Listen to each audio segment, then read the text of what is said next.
What role does that play into building, constructing that future? And how do we get there when we don't want to overwhelm somebody with the totality of a task? Great question. Again, not an easy answer, but the key behind it is breaking down within yourself the 5 pillars of resilience architecture. Okay, so you have the physical pillar. You need to move your body.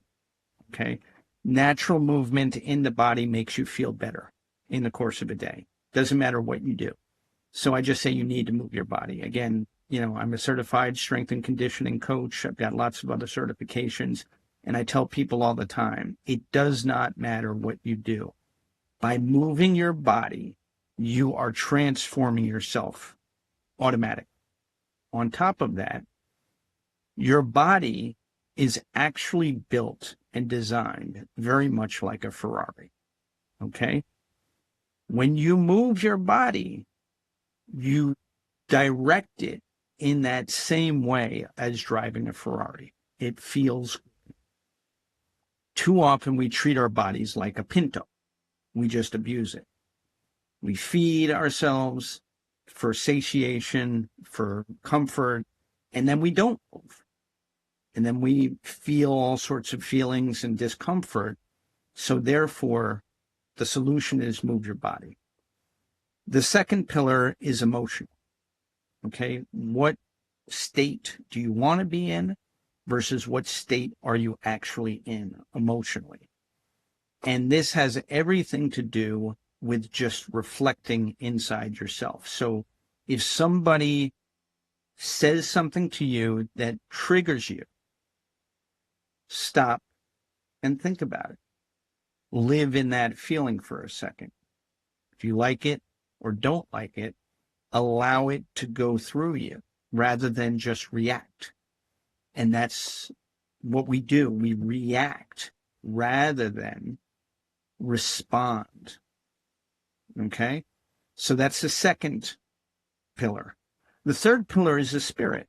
And a lot of people associate prayer and meditation with the spirit, and it gets confused with religion in terms of what is spiritual versus anything else. But we have to think of spirit in terms of that energy that we feel in our spine and in our head and in our, mind and heart together, what we call heart-brain coherence. That's our spirit. The energy that lives within us that allows us and guides us to decisions overall, as well as directs where we want to go. Okay? So you have those three. Then you have one that very few people look at as a critical part of their development. They just assume that it's given to them, which is the intellect, the mind. Okay? And we use education as our framework for the mind rather than looking at it in terms of our curiosity.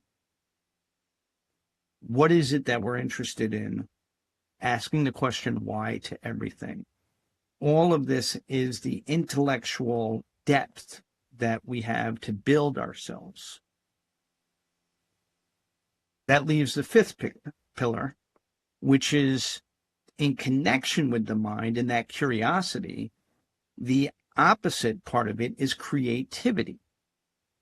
So imagination and creativity, the more we allow ourselves to explore things and let go of any barriers, any restrictions that the world and society and everybody, around us could place on us, allowing ourselves to go into that creativity of what if, how can, why not?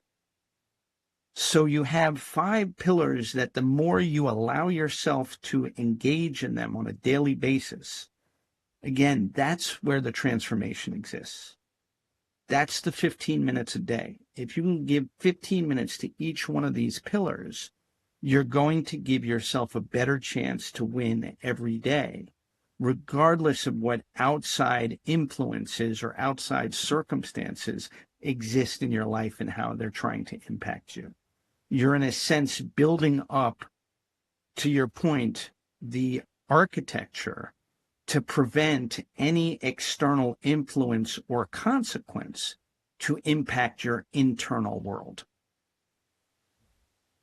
With these 5 pillars, which are wonderful, by the way, so with the 5 pillars, is there one that's more important to another than another? Is there a place that someone should start, or do we just aggressively join all of them at the same time, or Great passively? question. Another great question. And the answer is it's your choice. And that's the beauty of it, is that for each individual person, it's left up to them. You have the power to decide. Choice is your most important power. And to the point of resilience, which I think is, the superpower of all human beings, it is a choice. Because regardless of your circumstance, regardless of your environment, regardless of your existence in whatever capacity you exist, you have the choice to rise, to be better. And so therefore, how you act on that choice is yours. The easiest and simplest for most people is obviously movement. So the physical pillar is usually the place where most people start. But it could be the imagination. It could be the spirit. It could be the emotion. Because depending on the person and who they are and what they're dealing with, what their consequences that they're facing at that moment are, it could, change for them based on what is necessary.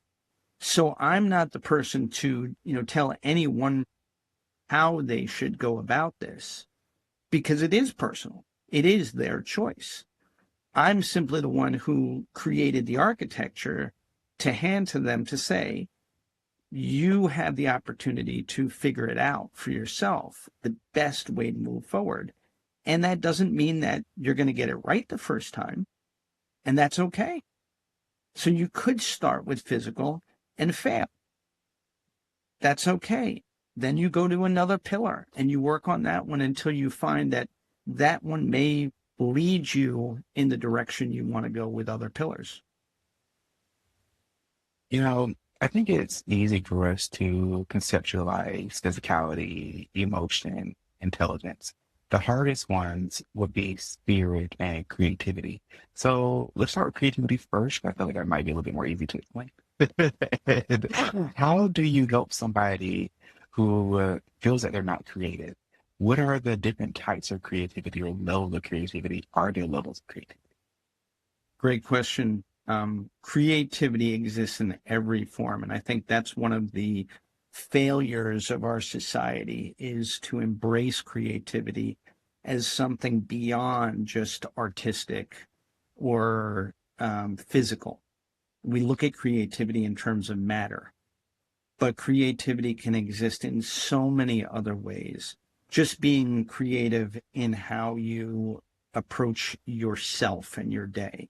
So for a lot of people, they're disorganized, but within that disorganization, they know where everything is, and they get frustrated when somebody else comes in and moves something from their, chaos, because it disrupts their chaos. And that in itself should be embraced as creativity, because your ability to exist within that chaos requires a certain amount of project management in itself to remember all the things that are not in an organized capacity. Now, going towards a more artistic or physical creativity for someone who doesn't feel that they are creative, it's simply asking them about what they like. Okay. So let's use music as an example. Someone who likes listening to a certain type of music, and you say, hey, would you be willing to play an instrument? Right? Well, I don't know how to play an instrument. Okay. But if you could learn this song that you like, would you be interested in playing an instrument? More than likely, you're going to get a yes out of it, because now you're appealing to them with something that they like. And so therefore they can explore creativity. So when we talk about creativity, the other side of that is oftentimes failure and scrutiny when you're starting out for the first time. How do you help someone build the resilience to say, okay, maybe it didn't work the first, second, third time, but I'm going to keep trying? But more importantly, how does someone build the resilience to stand up against harsh critics? This one is a fun question for me to answer. And I say that because when you hear the answer, you're going to laugh. But when you were a baby learning to walk, did you get upset with yourself? Knowing me, probably. Maybe not. Did it prevent you from walking? No. Do you understand?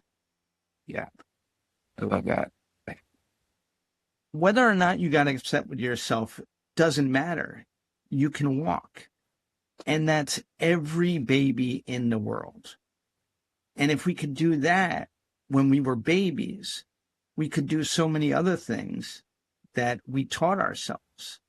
But somewhere along the way, we lose that and we become judgmental of anything we try because of outside, external circumstances or influences.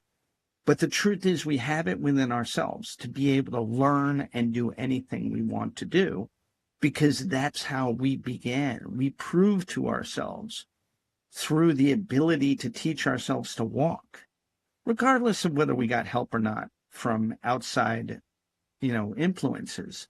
You know, all babies learn to walk. However they do it, they learn. And as they learn, they get encouraged to do other things. And it's the same when you're an adult. Love that. It's so interesting, Jason, because oftentimes when I am learning a new skill or anything, I try not to be harsh on myself. And I will literally tell myself, if this were the child, if I were a child, would I scold the child or be angry with the child? I'm not going to be frustrated with the child. And it does help me to keep going. But I also still get frustrated because I like to think that I can understand and learn a task fast and quickly. But sometimes some things take me longer. Like I'm trying to learn Spanish, I still struggle with. Yeah. Yeah. How do you help someone who is perhaps beating their head against the wall? They've been doing this for weeks, months, years, whatever their intended goal is, and still haven't made any headway. How do you help them to maintain that resilience? Yeah, that's a great question. And the first thing that I always remind people is to be kind to themselves and to recognize that patience is their wisest friend. As I always say, patience is my wisest friend. And the the objective should never be about being perfect. I wrote another book called Winning with Exceptionalism. And when I talk to people about that book, I try to get them to understand that exceptionalism is not perfectionism. Exceptionalism is showing up again and again. And that's what makes you exceptional, is the fact that you're willing to keep showing up regardless of whether or not you're doing it right or you're making a difference, because you're determined to make a difference. And what often we miss, why we struggle with perfectionism and we struggle with failure, is because we don't want to appreciate that it's a constant process, that every day that you live, you have the opportunity to improve that process. And that is the privilege. That whenever a cousin of mine actually, who always says, uh, practice, practice doesn't make perfect, practice just makes better. And when you set that goal for yourself to be perfect, you're almost setting yourself up for something that's a little bit impossible because we are our greatest critics. It's accept that you're going to be better every step of the way, one day at a time. Yes. And the best way to relate to that, I'm going to use Leonardo da Vinci, who said, I didn't create the sculpture. The sculpture was always there. I just took away the rough edges. Yeah, that's actually one of my favorite quotes from Da Vinci because it's so true. But, I really want to dive into the spiritual aspect of the five pillars because I feel like you said something very important there. When we think about the spirit, we should think more about the heart brain coherence and the energy transference that's going up and down our spine. And to me, that's very important because there are many cultures, whether you follow the Vedic tradition, meditation, prayer, traditional Chinese medicine, with the meridians that talk about these energy centers and stuff we cover a lot on the show. So, what role does spirit, from that perspective, play specifically in that building this architecture, this blueprint, this ideal life that we all want to live? Great question. And I can't say that I am an expert or any better than, any more knowledgeable than anybody else with regards to this, because I think that it's the most curious aspect of our existence on this earth and, as living beings to explore. I don't know if there's any other animal, that has the ability to explore their spirit.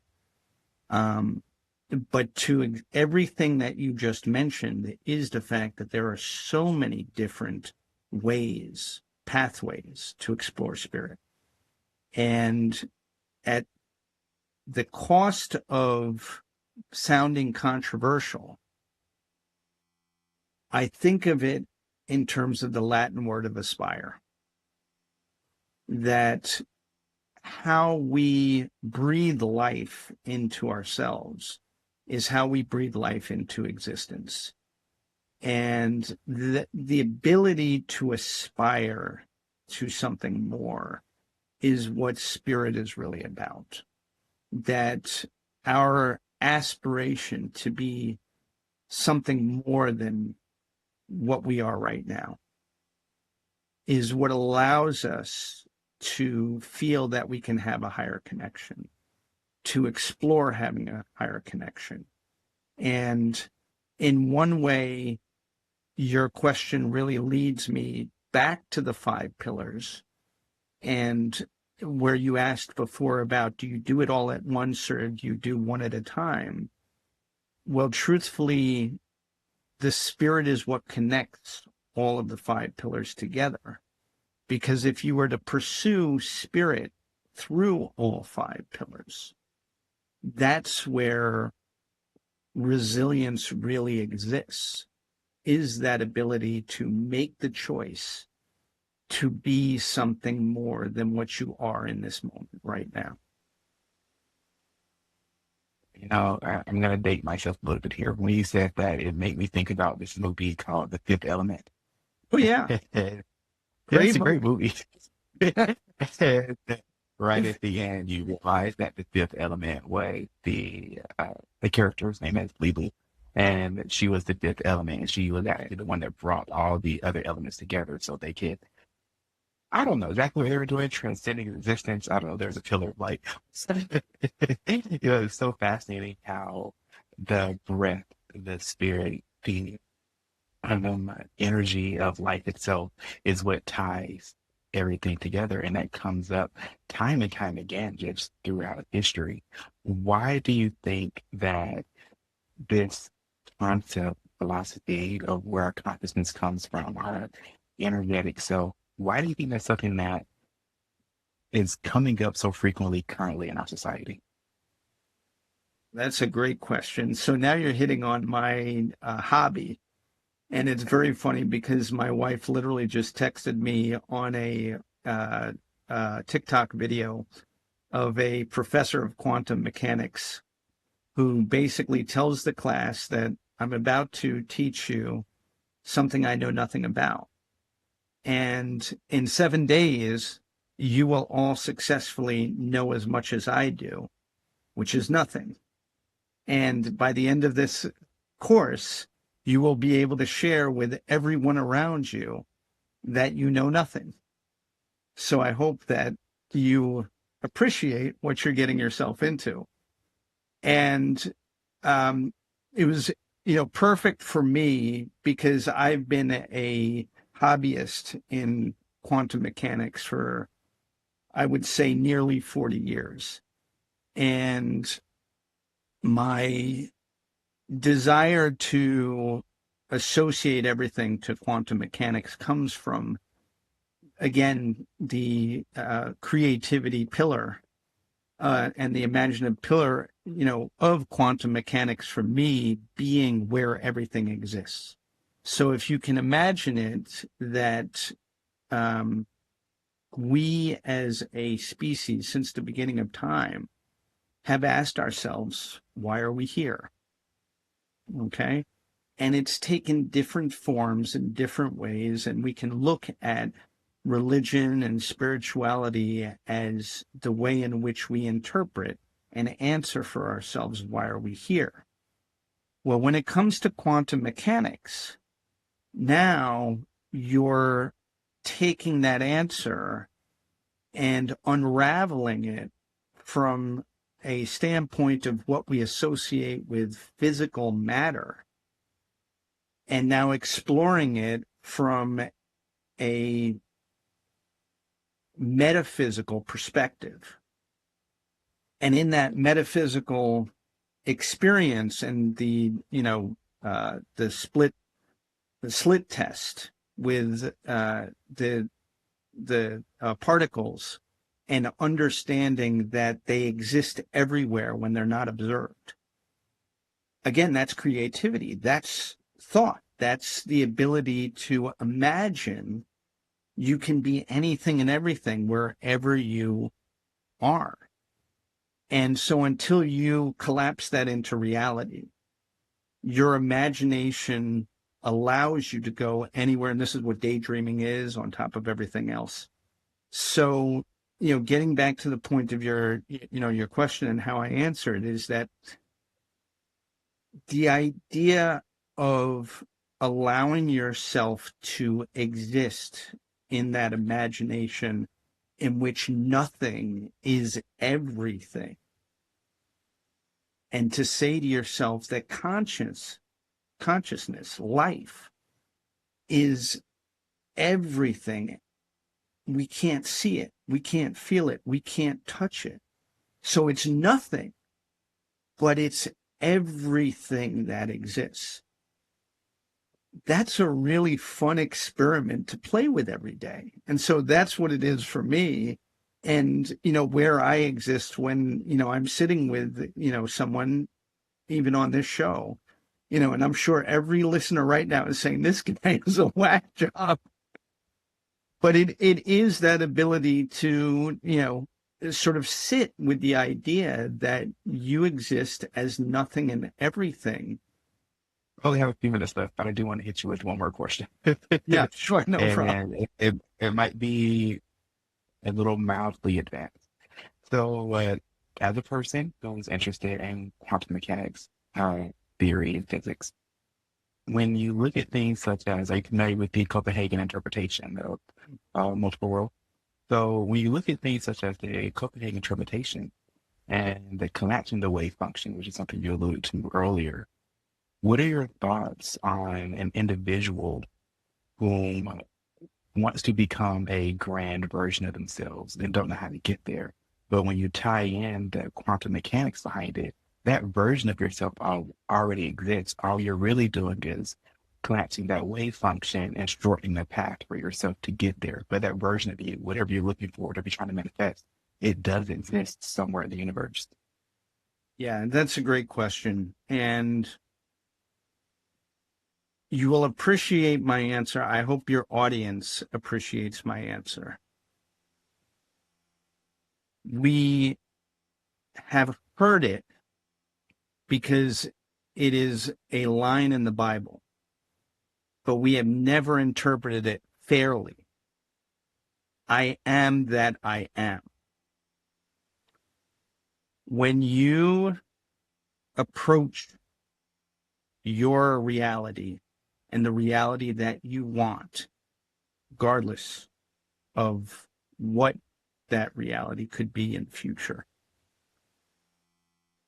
being able to say that to yourself, you're saying anything is possible. And to me, that is how you collapse anything into the form that you want it to exist. 100% agree with that.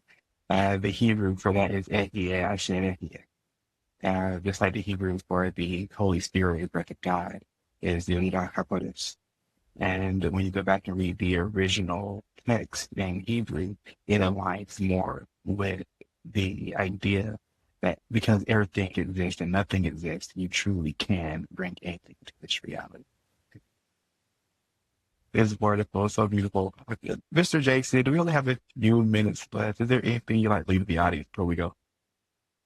I am delighted to have had this opportunity to be on your show. Number one, I want to thank your audience for listening. And obviously, they can find me at my website, jasonsafford.com, or any number of the websites that want to be promoted of the companies that I lead. But again, Dexter, this was an absolutely wonderful opportunity to share with you and participate. And so I want to thank you, and I want to thank your audience. Thank you so much for coming on, Jason. It's been truly an enlightening conversation. I've had a great time. And thank you all for tuning into this episode of Onion Soup. I hope you had as much fun as I did. And until next time, be blessed. Thank you so much for coming on.